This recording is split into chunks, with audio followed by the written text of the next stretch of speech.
Friends, আজি হৈছে বিহু আৰু বিহুৰ শুভেচ্ছা দিলোঁ সকলোকে।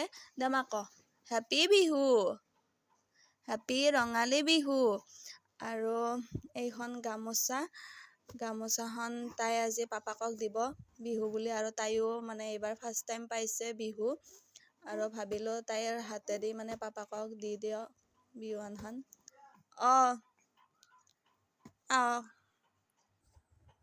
এইখন গামোচাখন মানে তাইৰ কাষত থৈ দিছোঁ আৰু আহি পালে দিম এতিয়া।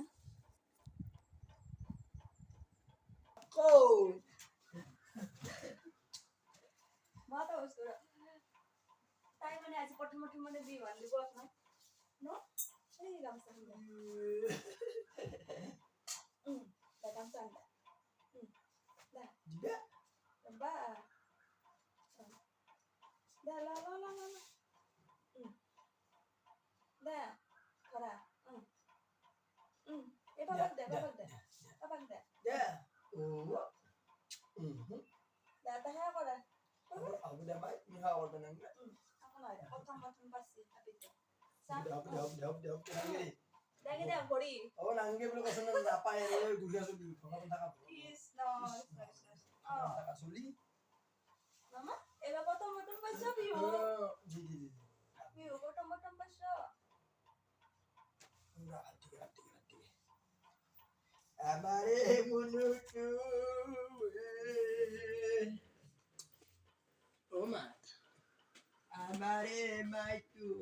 যা